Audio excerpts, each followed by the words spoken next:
नमस्कार दोस्तों, स्वागत है आपका अपने यूट्यूब चैनल ISPSS अकेडमी में। मैं हूं आपका एजुकेटर मयंक मिश्रा और पॉलिटी की क्लास में आप लोगों का फिर से एक बार स्वागत है। तो जो हमारा पिछला लेक्चर था तो हम लोग पढ़ रहे थे आपातकालीन प्रावधान को पढ़ रहे थे, जो चैप्टर हमारा इमरजेंसी प्रोविज़न।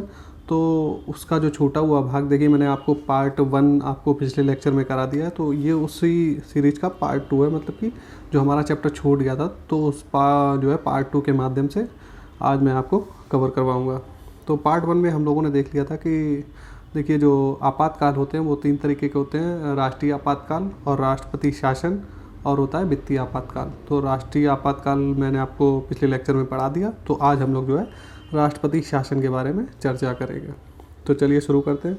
देखिए, राष्ट्रपति शासन को और जो है हम लोग किस नाम से जानते हैं? राज्य आपातकाल, इसको राज्य आपात बोलते हैं, और संवैधानिक आपातकाल भी इसको बोला जाता है। ठीक है, तो सबसे पहले हम लोग बात कर लें कि घोषणा का आधार, किस आधार पर इसकी घोषणा की जाती है, कि राष्ट्रपति शासन जो है किस आधार पर लगाया जाता है। तो इसके आधार पर हम लोग चर्चा कर लेते हैं।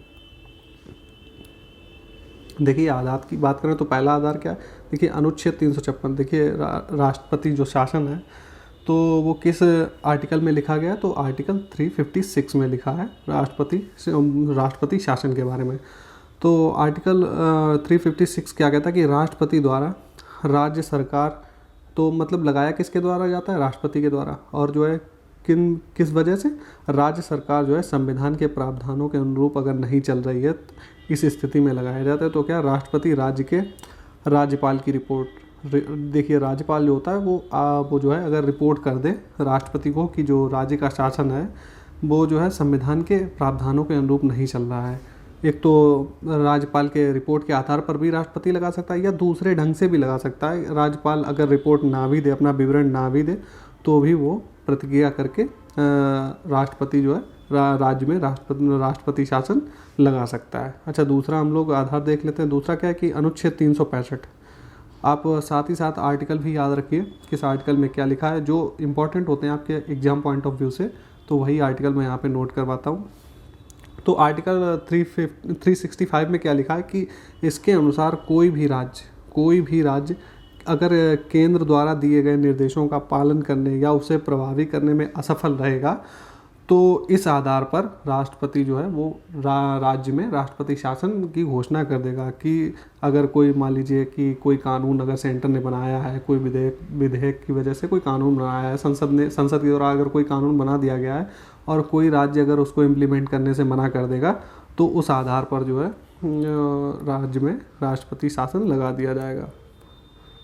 तो हम लोगों ने आधार तो हम लोगों ने देख ली कि किस वजह से लगाया जा सकता है। अब हम लोग देखते हैं कि संसद में क्या प्रक्रिया होगी और इसकी समयावधि, यानी कि जो टाइम पीरियड है वो कितना रहेगा। तो संसद की अनुमोदन की प्रक्रिया सबसे पहले क्या होती है कि 2 माह के भीतर इसका संसद के दोनों सदनों द्वारा अनुमोदन हो जाना चाहिए। देखिए, मान लीजिए कि आज की डेट में अगर राष्ट्रपति ने घोषणा कर दी है राष्ट्रपति शासन की किसी स्टेट में, तो उसके आज की डेट के अगले 2 महीने तक तो क्या होना चाहिए? संसद के दोनों सदनों के द्वारा अनुमोदित होना चाहिए, वो भी साधारण बहुमत में इसकी ज़रूरत पड़ती है। तो इसके लिए किस बहुमत की ज़रूरत पड़ती है? साधारण बहुमत की। तो ये भी बात आप याद रखिएगा। तो इसमें क्या होता है कि फिर अगर बाई चांस लोकसभा विघटित है, ठीक है, लोकसभा अगर कार्यकाल अभी पावर में नहीं है, लोकसभा का विघटन हो चुका है, तो क्या होगा कि चुनाव के बाद में जब वो पहली मीटिंग होगी, पहली बैठक होगी लोकसभा की, तो उसके 30 दिन के अंदर जो है और उससे भी साधारण बहुमत के द्वारा पारित होना होगा। लेकिन तब तक के लिए क्या होगा? तब तक के लिए राज्यसभा की अनुमति आवश्यक होगी उसको लागू करने के लिए। आगे देखते हैं हम लोग कि यदि दोनों सदनों द्वारा स्वीकृत हो तो राष्ट्रपति शासन जो है वो 6 माह तक चलता है। एक बार में मान लीजिए कि अगर राष्ट्रपति शासन आज लगाया गया तो वो कब तक मतलब कि कार्य में रहेगा? तो वो अगले 6 महीने तक वो चलता रहेगा। और इससे अधिकतम 3 वर्ष, अधिकतम मैक्सिमम इसकी अवधि क्या दी गई? मैक्सिमम 3 वर्षों तक ही राष्ट्रपति शासन राज्य में लगाया जा सकता है। और 3 वर्ष की अवधि के लिए संसद की प्रत्येक 6, एक बार में देखिए आप 6 महीने तक बढ़ाएंगे, फिर दोबारा 6 महीना होने के बाद में फिर से आपको संसद की स्वीकृति लेनी पड़ेगी। तो 1 साल हो गया, अगर फिर से बढ़ाना है तो ऐसे करके आपको 6-6 महीने करके मैक्सिमम आप 3 वर्षों तक जो है राज्य में राष्ट्रपति शासन लगा सकते हैं। देखिए, अच्छा, एक जो मैंने पिछले लेक्चर में भी आपको बताया था कि 44वां संविधान संशोधन जो 1978 में हुआ था, वो आपातकाल के जो प्रावधान थे इसके द्वारा बहुत से परिवर्तन हुए हैं। तो चलिए इससे और क्या परिवर्तन हुआ, तो यहाँ पे हम लोग थोड़ा इसकी चर्चा कर लेते हैं। देखिए, आप मान लीजिए कि 1 वर्ष से अगर अधिक राष्ट्रपति शासन लगता है, पहले 6 महीने के लिए लगा, फिर दूसरा टाइम पीरियड आया, फिर 6 महीने के लिए, अगर उससे आगे आपको बढ़ाना है तो उसके लिए इसमें कंडीशन लगा दी गई, शर्त लगा दी गई। 44वें संविधान संशोधन के द्वारा क्या शर्त लगाई गई कि जो राष्ट्रपति शासन है वो इन 2 शर्तों पे ही लागू रहेगा 1 वर्ष से अधिक। तो पहली शर्त क्या है कि यदि पूरे भारत में अथवा पूरे राज्य या उसके किसी भी भाग में राष्ट्रीय आपातकाल की घोषणा हो, तभी आप जो है 1 वर्ष से अधिक जो है राष्ट्रपति शासन जो है राज्य में लगा रहेगा। दूसरी कंडीशन क्या है कि अगर चुनाव आयोग जो होता है वो यह प्रमाणित कर दे कि संबंधित राज्य में जो विधानसभा के चुनाव हैं, तो चुनाव कराने की जो प्रक्रिया है उसमें अभी कठिनाई आएगी। तो अगर चुनाव आयोग ये डिसीजन देता है, अपनी रिपोर्ट देता है कि राज्य में अभी चुनाव नहीं हो सकते हैं, जैसी भी वहाँ पर परिस्थिति है, तो परिस्थितियों के अनुसार अगर अभी वहाँ पर चुनाव नहीं कराए जा सकते, तो ये 2 कंडीशनें जो लिखी हैं, इन 2 कंडीशनों के आधार पर ही जो है अब राष्ट्रपति शासन अगर 1 वर्ष से ऊपर अगर चलता है तो इन्हीं 2 कंडीशनों पर चल सकता है। अब हम लोग बात कर लेते हैं इसकी समाप्ति भी। समाप्ति की मतलब कि अच्छा लगाना भी हम लोग देख लिया, कार्य अवधि भी इसकी देख ली, संसद की प्रक्रिया भी देख ली। अगर इसको समाप्त करना होगा तो किस तरीके से समाप्त होगा, तो समाप्त तो राष्ट्रपति के द्वारा ही होगा। किसी भी समय परवर्ती घोषणा द्वारा वापस लिया जा सकता है। राष्ट्रपति एक घोषणा करता है लागू करने की, और एक घोषणा करता है हटाने की। तो हटाने की घोषणा जो होती है वही उसकी परवर्ती घोषणा हम लोग बोलते हैं। तो इसमें क्या होता है कि संसदीय अनुमोदन की कोई आवश्यकता नहीं होती, इसको संसद में इसके लिए कोई प्रक्रिया नहीं करनी पड़ेगी। राष्ट्रपति जो है इसको एक घोषणा के द्वारा ही इसको समाप्त कर सकता है। चलिए अब हम लोग देख लेते हैं कि इसके परिणाम क्या होंगे। जो राष्ट्रपति शासन स्टेट में लगता है तो इसके परिणाम क्या होंगे, लगने के बाद में इसका रिजल्ट क्या आएगा, उस पर हम लोग चर्चा करेंगे। देखिए, राष्ट्रपति जो है वो मुख्यमंत्री के नेतृत्व वाली मंत्रिपरिषद को भंग कर देगा। जो वहाँ पे स्टेट की गवर्नमेंट होगी तो उसको जो है उसका कार्यकाल जो है समाप्त कर देगा राष्ट्रपति। और क्या होगा कि राज्य का राज्यपाल जो है वो राष्ट्रपति के नाम पर शासन करेगा। किसकी सहायता से, राज्य के सचिव की सहायता से, अथवा राष्ट्रपति के द्वारा। देखिए, या तो राज्य सचिव है, या अगर वो नहीं है तो उसके द्वारा, मतलब कि राष्ट्रपति के द्वारा नियुक्त किसी सलाहकार की सहायता से राज्य का प्रशासन चलाता है। तो कौन चलाता है, राज्यपाल। किसकी सहायता से, या तो राज्य सचिव की सहायता से, या राष्ट्रपति किसी की नियुक्ति कर देगा सलाहकार की सहायता से। लेकिन नाम किसका रहेगा, राष्ट्रपति के नाम से, क्योंकि राष्ट्रपति शासन है तो नाम किसका चलता है, राष्ट्रपति शासन का। बात करें कि राष्ट्रपति घोषणा कर सकता है, क्या घोषणा कर सकता है कि संसद राज्य विधायिका की शक्तियों का प्रयोग करेगी। तो स्टेट की जो लेजिस्लेटिव होती है, विधानमंडल जिसको बोलते हैं, तो उसका कार्य अब कौन देखेगा, तो वो अब कार्य देखेगी संसद। अब हम लोगों ने देख लिया कि इसके परिणाम क्या क्या होंगे। अब हम लोग देखेंगे कि इसका प्रयोग भी देख लेते हैं कि अनुच्छेद 356 का थोड़ा हम लोग प्रयोग भी देख लेंगे कि कब कब हुआ है, एक शॉर्ट इन्फॉर्मेशन के टाइप में। देखिए, 1950 से अगर अब तक की बात करें तो 100 से अधिक बार इसका प्रयोग हो चुका है। अनुच्छेद 356 का मतलब है कि राष्ट्रपति शासन का प्रयोग अब तक जो है 1950 से अब तक कितनी बार हो चुका है, 100+ बार हो चुका है। पहली बार की अगर बात करें तो पहली बार हुआ था 1951 में। इसका प्रयोग कहाँ पर हुआ था, पंजाब में। ठीक है, पंजाब में पहली बार इसका प्रयोग हुआ था। आगे देखते हैं कि अनेक अवसरों पर राष्ट्रपति शासन का प्रयोग जो है मनमाने ढंग से राजनैतिक व व्यक्तिगत कारणों से किया गया। देखिए, ये जो आर्टिकल है 356 जो है ये काफ़ी जो है विवादास्पद है। देखिए, जो अनुच्छेद 356 है संविधान का सबसे विवादास्पद एवं आलोचनात्मक प्रावधान बन गया है। क्यों बन गया है वो भी हम लोग देखेंगे, क्योंकि ये जो है कि राजनीतिक प्रक्रिया एवं व्यक्तिगत कारणों से भी ये लगा दिया जाता है। तो वो कैसे कैसे लगा अभी हम लोग आगे देखेंगे। देखिए, हुआ क्या था, एग्जाम्पल मैं आपको दे रहा हूँ। देखिए, 1977 तक जो है इसकी प्रयोग करने की संभावनाएं कम थी। क्यों थी, 1977 तक ये था कि देखिए तब कांग्रेस पार्टी सबसे बड़ी पार्टी थी उस समय, तो उसी की सरकार स्टेट में भी होती थी, उसी की सरकार जो है सेंटर में भी होती थी। तो कहीं ना कहीं इसका प्रयोग ना के बराबर हुआ है। लेकिन जब 1977 में क्या हुआ, आंतरिक आपातकाल, जो उस समय कांग्रेस सरकार थी जिसकी प्रधानमंत्री इंदिरा गांधी थी, तो उन्होंने आपातकाल लगाया था, जिस वजह से जब आपातकाल समाप्त हुआ तो उसके बाद में हुआ चुनाव में क्या हुआ, कांग्रेस पार्टी हार गई, तो सत्ता में कौन सी आ गई, जनता पार्टी। ठीक है, अब क्या हुआ कि सेंटर में तो जो है जब ही सत्ता परिवर्तित हुई, और जो स्टेट में कौन थी, कांग्रेस पार्टी की जो सरकार थी, वो राज्यों में अभी कांग्रेस की पार्टी की थी, और सेंटर में कौन थी, जनता पार्टी की सरकार आ गई। तो अब ये इस परिवर्तन के साथ में क्या हुआ ये कि कांग्रेस शासित 9 राज्यों में इस आधार पर राष्ट्रपति शासन लागू कर दिया गया। किस आधार पर, कि वे राज्य की विधानसभाएं जनमत खो चुकी हैं। इन्होंने, जो जनता पार्टी की सरकार थी, तो राज्यों में राष्ट्रपति शासन लगा दिया। किस आधार पर, कि राज्य की विधानसभाएं जो हैं वो जनमत खो चुकी हैं, उनके पास में बहुमत नहीं है, तो इस आधार पर लगा दिया राष्ट्रपति शासन। ठीक है, पहला एग्जाम्पल ये हुआ। यहीं से बात बिगड़नी शुरू हुई, तो अभी तक जो भी बना चला रहा है, तो अभी भी अगर प्रेजेंट टाइम में भी हम लोग देखें तो कहीं ना कहीं यही रीज़न रहता है कि जो स्टेट की जो गवर्नमेंट होगी वो अलग है और सेंटर की गवर्नमेंट अलग है। उनमें अगर उन दोनों में मतभेद हो जाता है तो वो कहीं ना कहीं इसी आधार पर लगाया जाता है राष्ट्रपति शासन। देखिए, ये मैक्सिमम प्रोबेबिलिटी यही रहती है, ऐसा नहीं है कि सिर्फ इसी रीज़न पे लगाया जा सकता है। इसके रीज़न भी बदल भी जाते हैं, तो ऐसा नहीं है कि सिर्फ इसी रीज़न पे ही लगता है, लेकिन मोस्ट प्रोबेबिलिटी इसकी यही रहती है कि मतभेद हो जाता है केंद्र और राज्य के बीच में, सरकारों के बीच में जब मतभेद हो जाता है तो कहीं ना कहीं इसका प्रयोग होता है। अब हम लोग देखेंगे कि अच्छा, दूसरा एग्जांपल वही हुआ कि 1980 में जब कांग्रेस की पार्टी दोबारा से सत्ता में आई, जनता पार्टी की जो सरकार थी, वो मतलब कि जो दोबारा जो थी, अभी जनता पार्टी थी लेकिन फिर से कांग्रेस पार्टी सत्ता में आई, तो उसने भी जो है इसी आधार पर क्या किया कि 9 राज्यों में राष्ट्रपति शासन लागू कर दिया इसी आधार पर। तो देख रहे हैं कि आप जो है कि राजनीतिक उद्देश्य के मतलब की तहत ही ये ज़्यादातर इसकी संभावना यही रहती है कि राजनीतिक उद्देश्य से ये चीज़ें प्रभावित होती हैं कहीं ना कहीं। अब हम लोग देखें, अच्छा एक बात और भी कर लेते हैं कि क्या इसकी न्यायिक समीक्षा की जा सकती है, इसकी संभावना क्या है, क्या इसकी न्यायिक समीक्षा की जा सकती है, क्या जो है हमारा सुप्रीम कोर्ट जो है क्या इसको देख सकता है कि ऐसा तो नहीं है कि इसको उच्च न्यायिक समीक्षा की परिधि से बाहर रख दिया गया। देखिए, वही 44वां संविधान संशोधन जब हुआ था 1978 में, उसमें जो है इसको जो है न्यायिक समीक्षा जो है इसमें लागू कर दी गई। उससे पहले क्या था कि इसकी न्यायिक समीक्षा नहीं की जा सकती थी, राष्ट्रपति की संतुष्टि पर ही ये निर्भर था। लेकिन अब क्या कर दिया गया, अब प्रावधान ये है कि इसकी न्यायिक समीक्षा की जाएगी, कोर्ट में जाने के बाद में प्रोसेस चलेगी। कोर्ट देखेगा कि जो राष्ट्रपति शासन लगाया गया है, जिन तथ्यों के बेस पर लगाया गया, क्या वो सही है या नहीं।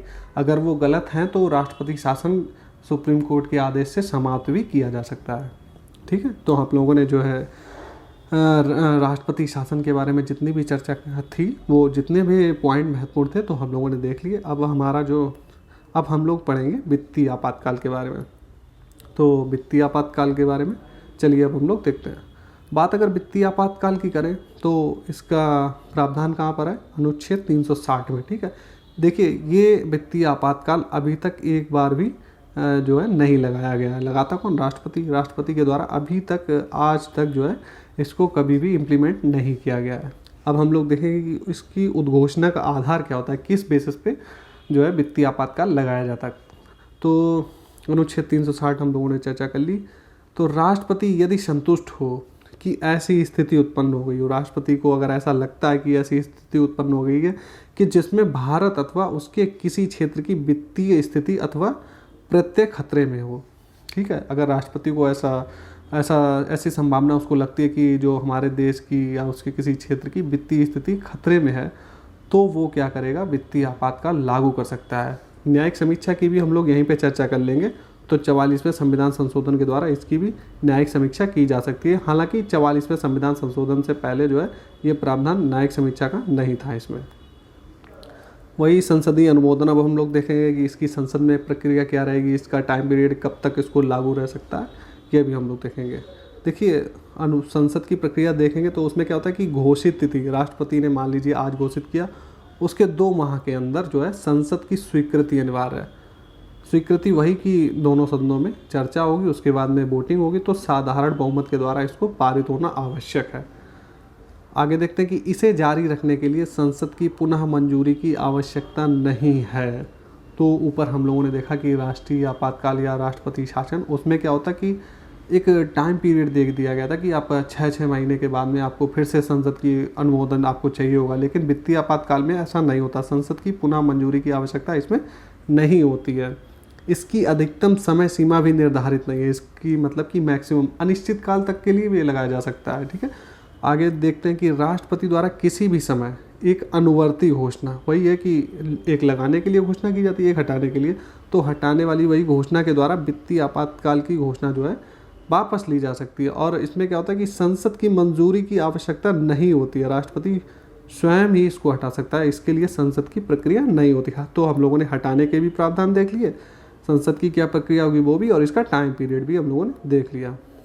अब इसके हम प्रभाव देख लेते हैं कि वित्तीय आपातकाल जब लगता है तो उसका प्रभाव, उसके रिजल्ट क्या होते हैं। तो राज्य के सभी वित्तीय मामले जो हैं केंद्र सरकार के नियंत्रण में आ जाते हैं। और क्या होता है कि राष्ट्रपति जो है वेतन एवं भत्तों में कटौती हेतु निर्देश जारी कर सकता है। किसके किसके? केंद्र की सेवा में लगे वो किसी भी श्रेणी का कर्मचारी हो, चाहे ABC, किसी भी जो है लेवल का कर्मचारी हो, तो उसके वेतन एवं भत्ते कम किए जा सकते हैं। देखिए SC यहाँ पे सुप्रीम, इसका मतलब है सुप्रीम कोर्ट, और HC का मतलब है हाई कोर्ट के जो न्यायाधीश होंगे उन सभी न्यायाधीशों के वेतन एवं भत्ते में कटौती की जा सकती है इस आपातकाल के अंतर्गत। और क्या होगा, और देखते हैं कि जो राज्य की विधायिका द्वारा जो पारित होंगे क्या धन विधेयकों अथवा वित्तीय विधेयक जो भी राज्य की विधायिका के द्वारा पारित होंगे, तो राष्ट्रपति उनको आरक्षित रख सकता है, उनको रोक कर रख सकता है। तो हम लोगों ने वित्तीय आपातकाल वाले जितने भी इससे रिलेटेड जो भी जानकारी थी हम लोगों ने चर्चा कर ली। देखिए अब हम लोग बात करेंगे कि जो हमारे संविधान में आपातकाल के जो प्रावधान दिए गए हैं, तो संविधान सभा के कुछ सदस्य ऐसे थे जिन्होंने इनको कहा कि आप इनको ऐड ना करिए, तो कहीं ना कहीं उन्होंने अपने जो पॉइंट रखे, उन्होंने जो अपने तथ्य रखे कि उन्होंने जो तथ्य रखे, तो हम वो जो तथ्य बोले जाते हैं उनकी आलोचना एक तरीके से कि उन लोगों ने जो है आलोचना की थी आपातकालीन प्रावधानों की।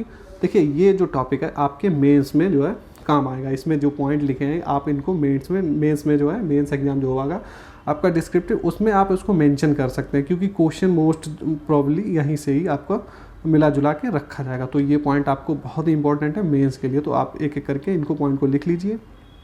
तो मैं एक एक पॉइंट करके आपको समझाऊंगा कि आलोचना क्या क्या की थी संविधान सभा के सदस्यों ने। देखिए क्वेश्चन भी आपसे ऐसे ही पूछा जा सकता है कि जो हमारे संविधान में जो आपातकाल है तो इनका आलोचनात्मक वर्णन करिए, और मतलब कि ये हमारी संघीय व्यवस्था है उसको किस तरीके से हानि पहुंचाते हैं। तो घुमा फिरा के आपसे क्वेश्चन इस तरीके का पूछा, अगर ये पॉइंट आपके दिमाग में बने रहेंगे तो कहीं ना कहीं आप जो है क्वेश्चन आपसे घुमा के पूछेगा, लेकिन आपको लिखने यही पॉइंट है। ठीक है, कहीं देखिए अगर क्वेश्चन कोई घुमा के अगर कोई संघीय व्यवस्था से भी आपका पूछ लिया जाता है कि आप किस तरीके से संघीय व्यवस्था जो है हमारी एकल व्यवस्था बन जाती है, एकात्मक बन जाती है, तो उनमें भी आप इन पॉइंटों को रख सकते हैं कि हमारे आपातकालीन जो प्रावधान है तो उनकी वजह से भी कहीं ना कहीं संघीय व्यवस्था पर प्रभाव पड़ता है और हमारे यहाँ पर एकात्मक सरकार कार्य करने लगती है। तो उस क्वेश्चन में भी आप इन पॉइंट को मेंशन कर सकते हैं।